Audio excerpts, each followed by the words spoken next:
Hello, everybody. Welcome to another edition, another class for Diabetes University. For those of you that are new to our program, welcome. For those of you that are returning for another class, welcome back. My name is John Bedenberg. I am a dietitian in the Employee Wellness Program here in Jacksonville. I know we have some audience members in Gainesville too, so welcome aboard. I hope we're going to share some helpful information today as we continue to try to get together each month to talk about different topics as it relates to diabetes self-care. And there's a lot of promising information when we look at the approaches that we can take with what we eat and its impact on blood sugar. So what I wanted to do was kind of sort through some of the evidence on low carbohydrate diets, as well as talk about ways to estimate carbohydrate intake and hopefully give you some tools to help you make some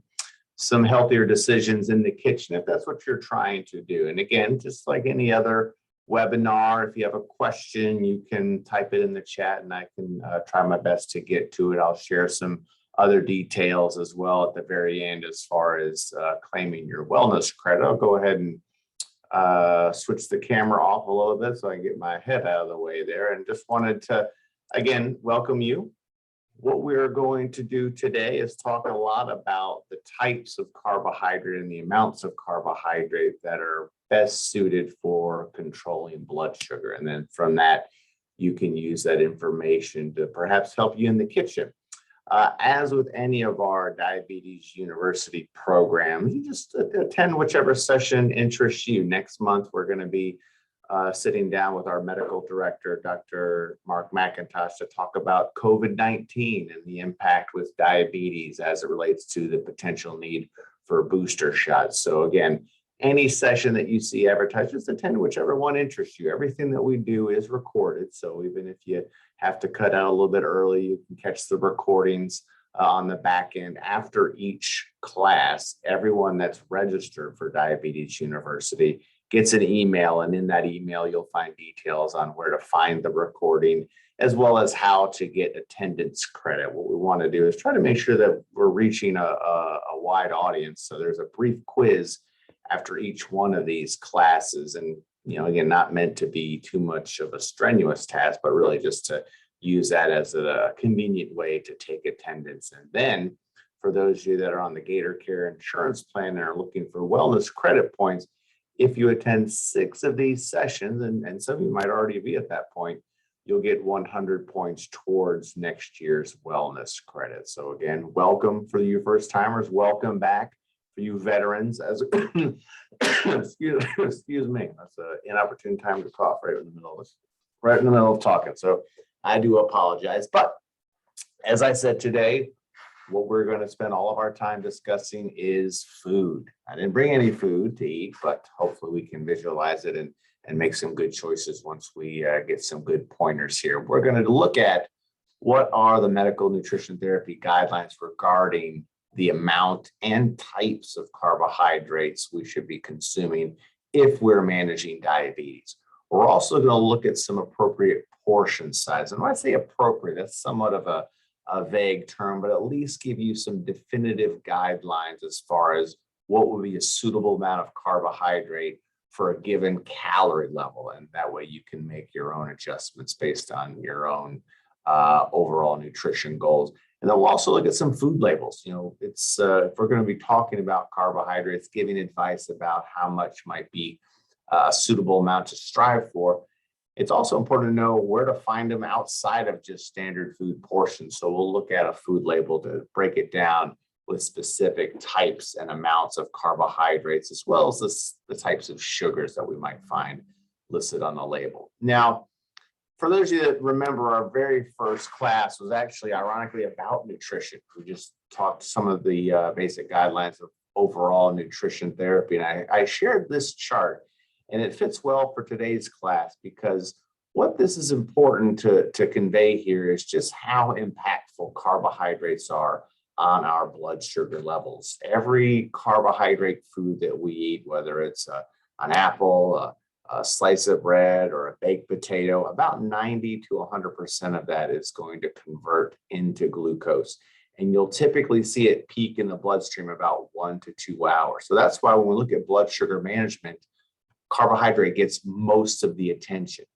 But it's not the only nutrient that can impact our blood sugar. As you see, we also see about half of the protein that we eat. So anytime we're having chicken or fish or beans, 50% of that food fuel is going to convert to glucose, and that peaks in the bloodstream a little bit later, maybe about 2 to 4 hours, which is why those higher protein foods, when combined with carbohydrate, hold us over a little bit longer.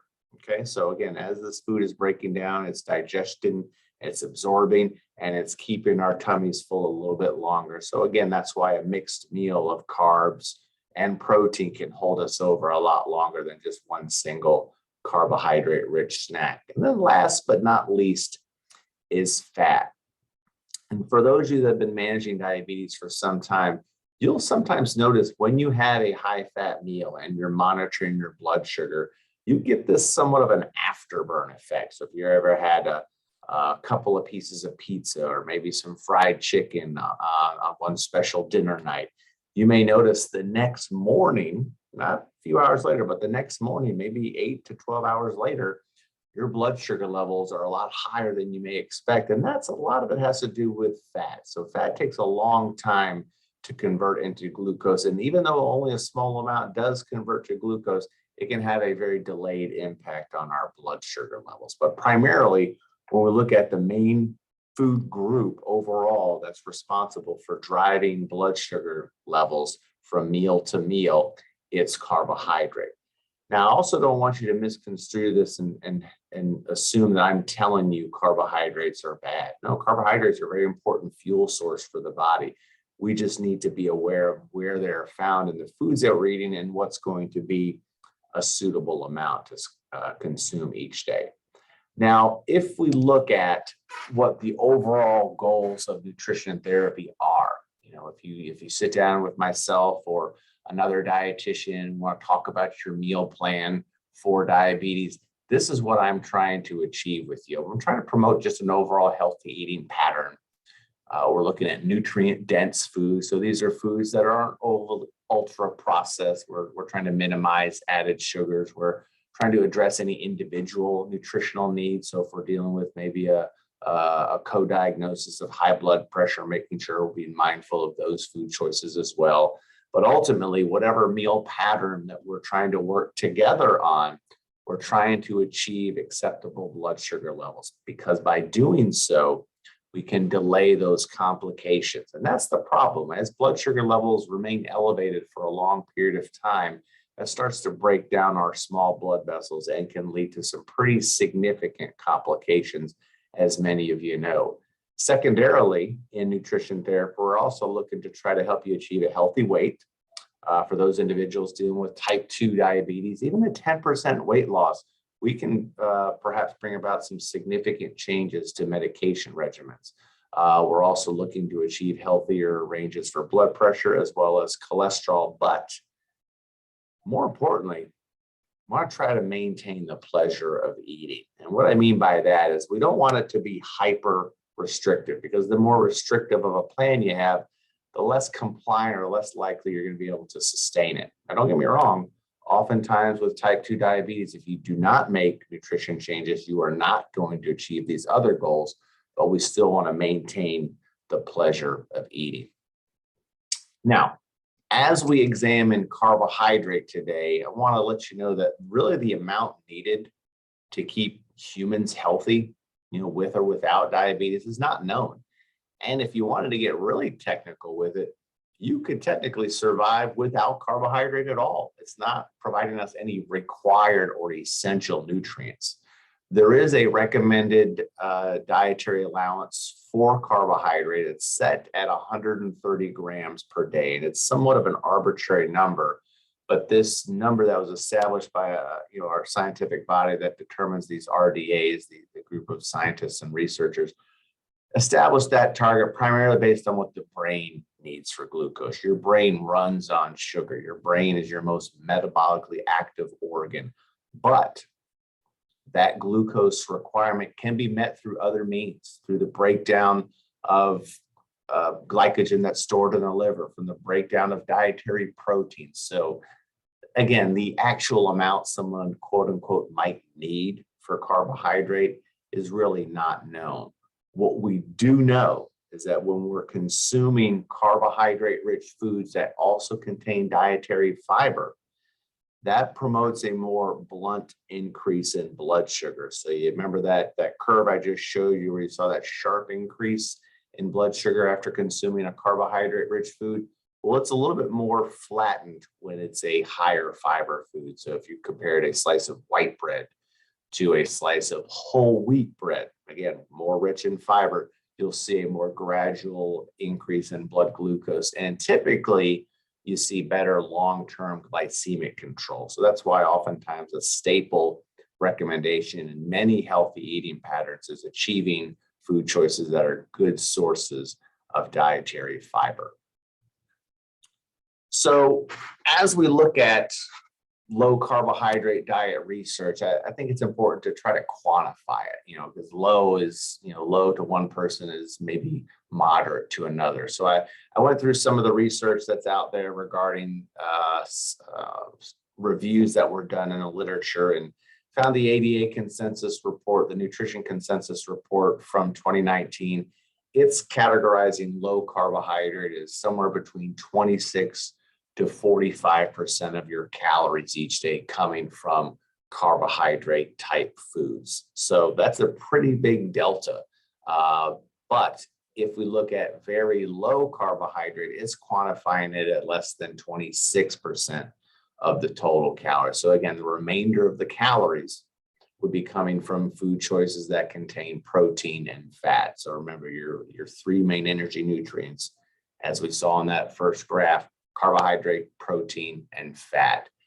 But really, when we look at truly low carbohydrate and we talk about these ketogenic meal patterns, you're getting a quantity much, much lower than 26%. It's often under 10%. It might even be as little as 20 to 50 grams per day. To put that in perspective, that's about the size of 1 cup of rice or pasta. So this ketogenic approach forces the body into ketosis because it's burning other sources of fuel to get glucose for the brain. And again, in a means to help achieve either weight loss or blood sugar control. But it's a very, very rigid program, which is why people have a tough time sticking with it over a longer period of time. With these reviews that are noted there in Nutrition in 2015 and the Diabetes Metabolism Journal in 2019, it's calling low carbohydrate about 130 grams per day or less. And that's right around the range that we typically shoot for here in employee wellness when we look at initial recommendations for carbohydrate food choices. Now, again, not exactly 130 grams, but somewhere in that neighborhood of maybe 130 to 150 grams per day based on a person's level of activity. And I'll talk about those specific quantities per meal a little bit later. But that's typically where we're angling. We're trying to recommend meal patterns that are a combination of basically blending the moderate and low carbohydrate together. We see typically much better results in persons' A1C levels if we're in that range. So again, 26 to 45% of your calories coming from carbohydrate food choices, or numerically 130 to 225 grams per day. And I did some math for you just as general reference. Everyone's calorie needs is going to differ, but if you were consuming 1,500 calories a day, then 26% would be 97 grams of carbs.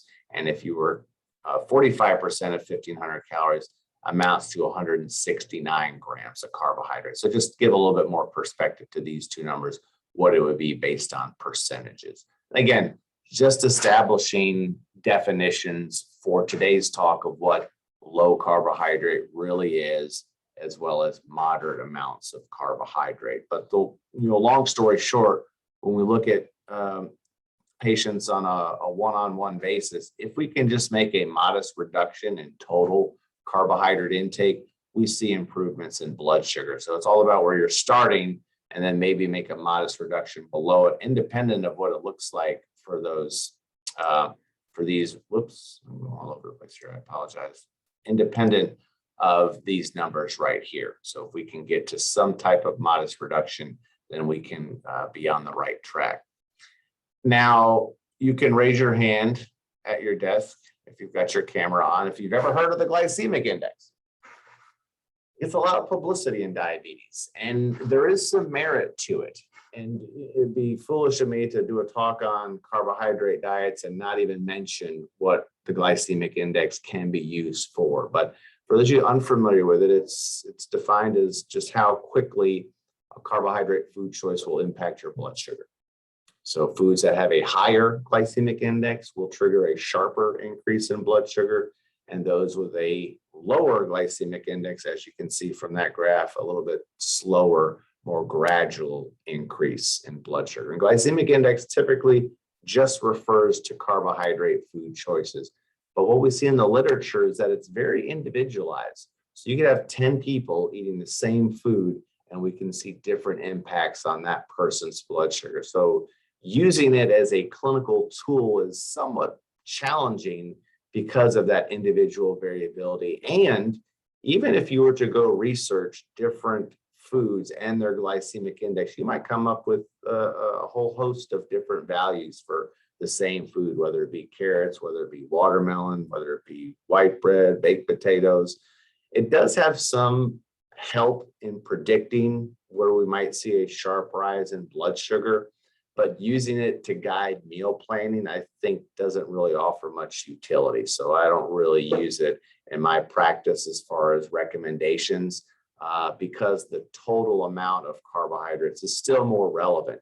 To put it in perspective, we have a food choice like watermelon, very high glycemic index, but it's also fairly low in total carbohydrates when we look at it ounce per ounce compared to something like a banana. So I think it makes things a little bit more confusing than it needs to be. And typically when I talk about carbohydrate food choices, I'm really trying to suggest people focus on those that are minimally processed. So those whole grain types of carbohydrate food choices versus refined grain when we're talking about things like starches. Now, again, if you want to learn a little bit more about the glycemic index, I'm going to share with you this link here. You see right there at the bottom, as we send these slides out later, you can click on it and do a little bit of your own research on glycemic index usage overall. But as it relates to a person's A1C level, which is one of our most useful tools for predicting glycemic control in persons with diabetes, not much impact. So if we're going to talk about carbohydrates and tilting from glycemic index and trying to push more whole grains, I thought this would be a good time to do my commercial for whole grains and actually how to find them in real life. So a whole grain basically has the whole grain intact, the bran, the endosperm, and the wheat germ or the regular germ, where we find all of the nutrients, all the B vitamins, all the healthy fats, all the good stuff.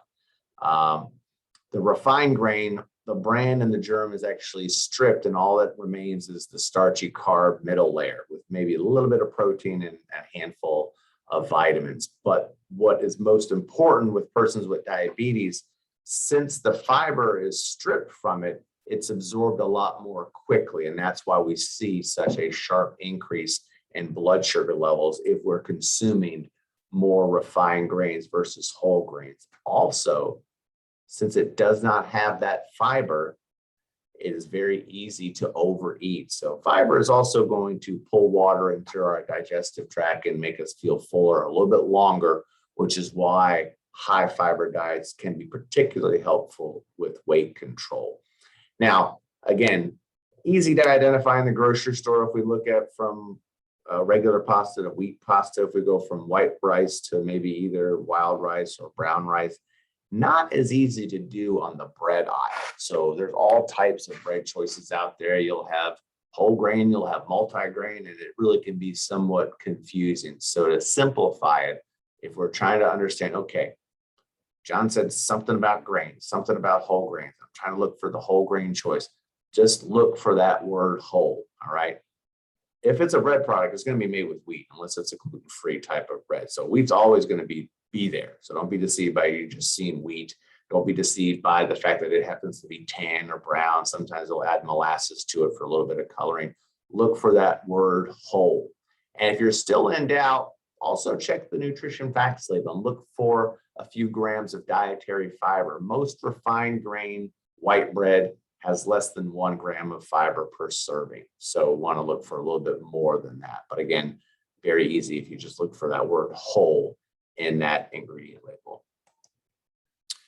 So if we look at the quote unquote best diet for diabetes, my definition of the best diet is basically the one that you can live with, the one that you can stick to and is going to help you.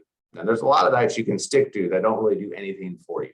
Okay, so if you find yourself kind of stuck at one given weight for a number of years, or your A1C level remains elevated, or your blood pressure levels aren't falling where they need to be, your cholesterol levels aren't falling where they need to be, then a change should be made nutritionally.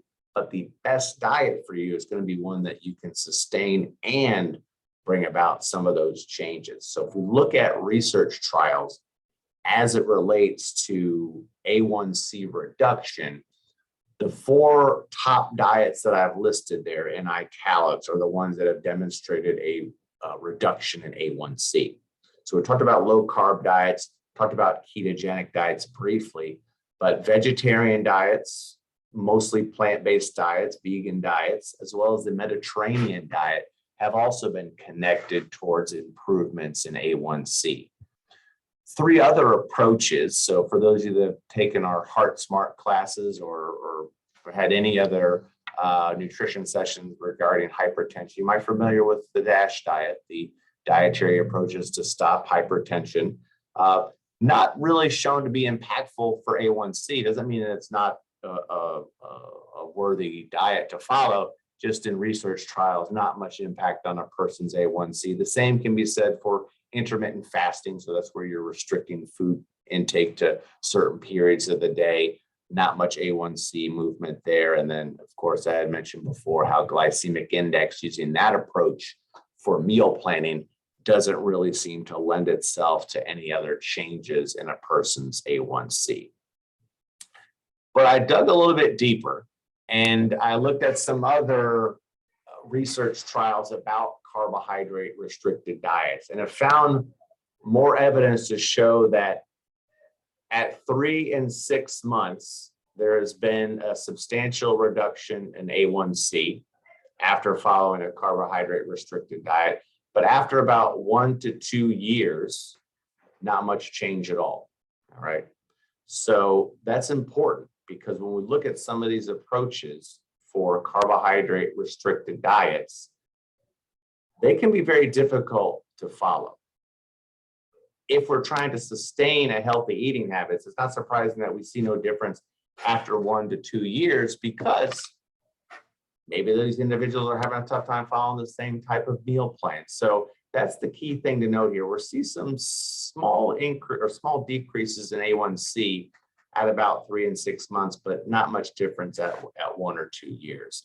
And what that tells me is that I'm unsure, and it's even noted in the analysis of these research trials, is that they're unsure if compliance was still as strong at the 1 to 2 year mark versus the earlier in the research trial. So the consensus recommendations.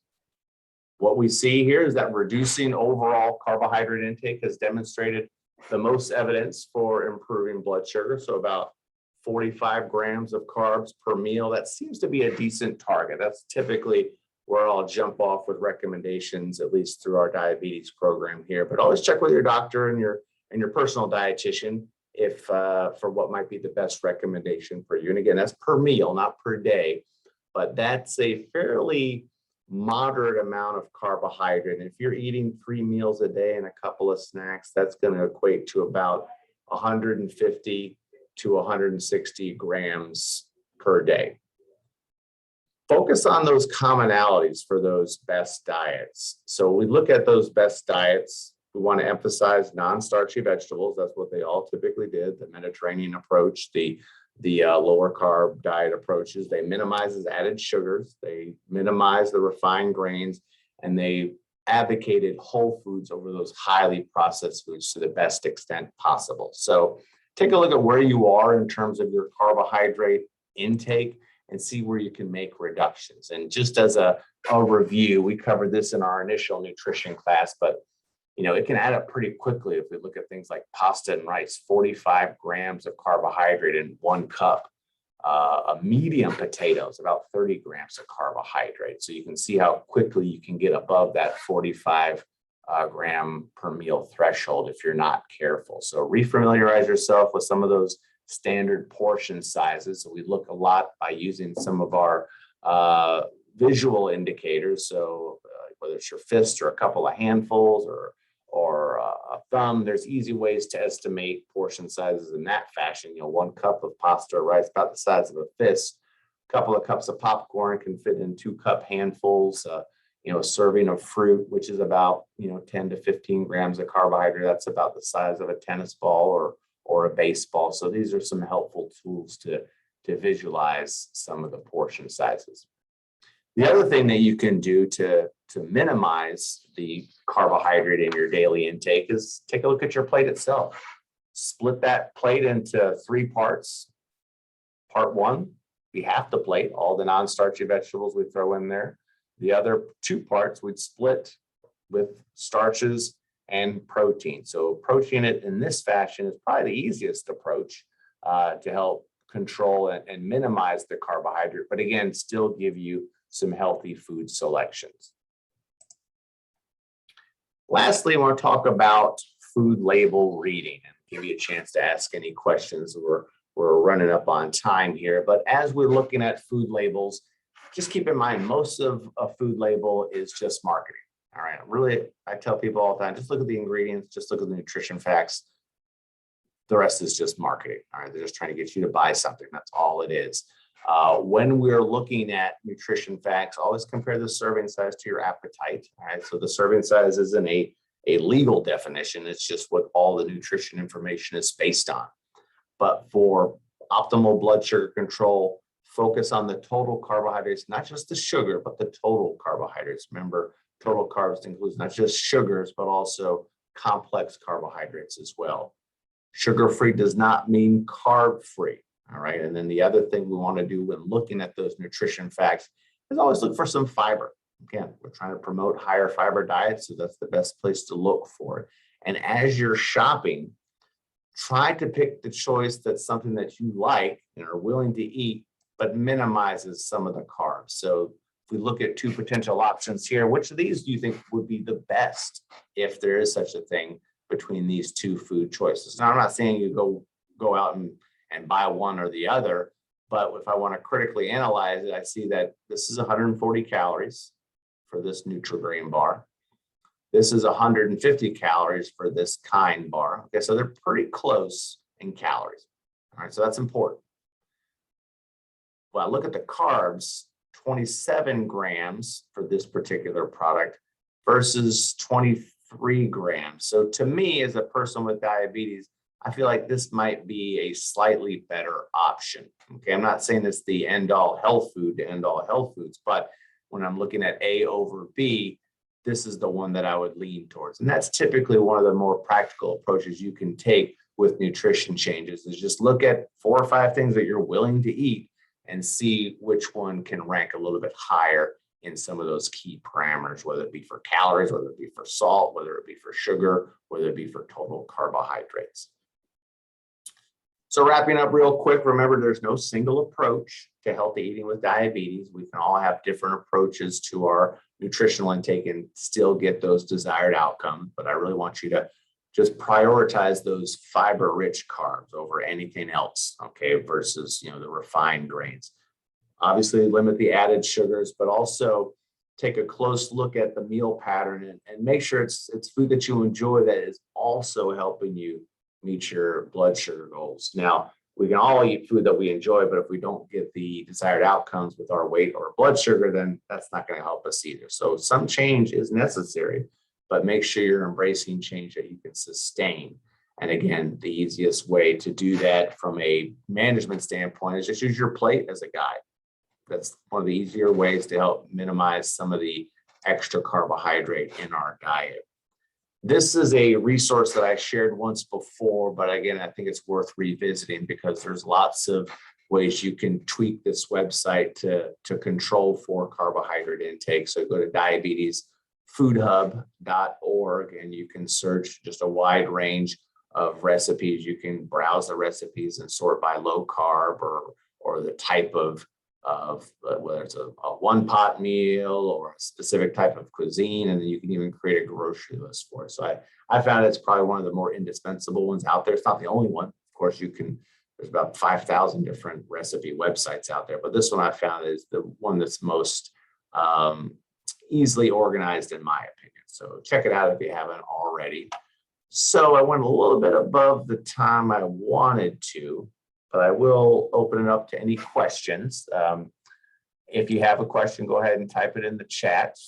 We do see we got an endorsement there from Teresa. Yes, made a difference in her life. So see, there you go. There's your testimonial, folks. If you want to go out and get an easy to navigate website, very easy to use, very easy to find things that you can try with you and your family. And again, more importantly, I think it features a lot of flavorful food too. And the grocery list creator is to me one of the cooler features, because a lot of times you get a recipe, oh, that's cool. Well, what the heck do I buy? So it will generate that for you. So good stuff. Thank you for sharing that. If we look at trying to get wellness credit for this particular activity, if you got a smartphone out, you can go ahead and scan that QR code right now. Keep in mind, everyone that's registered for Diabetes University will be getting an email. So you'll see this link in an email, and it'll be a very brief quiz. Basically, we're using this, as I said before, to take attendance, but go ahead and take that opportunity. If you want to get ahead of it and do it right now by scanning that QR code, that's fine too. I will send out all of the slides to everybody. And I just want to mention that next month is when we're going to do our COVID-19 update for persons with diabetes. So basically what you need to know about vaccination, booster doses, other COVID specific guidelines for persons with diabetes. So with that, I don't see any other questions here in the chat. So I'll go ahead and Well, hey, stop. Jonathan. Hello, how are you? I have one. Hey. Hey. The credit is only for Gator Care subscribers, right? It's only for Gator Care subscribers, yes. But we would like everybody to take the test just because it makes us feel good that everyone else is listening. Well, we will make you feel good. But yeah, and again, it's an ungraded test, so but I don't think you'll find it too challenging. So I trust that you can succeed at a high level with that. But yes, good point. Yes, so the wellness credit is for Gator Care. Now, I do think there are some specific numbers that Gainesville uses. So if you want to shoot me an email off the side, I can see that, because I do think there is some type of point threshold that Gainesville has. I don't know. Anyway, if you have questions about the wellness credit as it relates to Gainesville, shoot me an email and get you connected with the folks that can help there too. But great question. Different rules on the state side, but thank you. Yes. All right. Thank you. All right. Very good. All right. Any other questions out there? All right. Well, good stuff, everybody. I appreciate you tuning in and look forward to seeing you again next month. Take care. Thanks.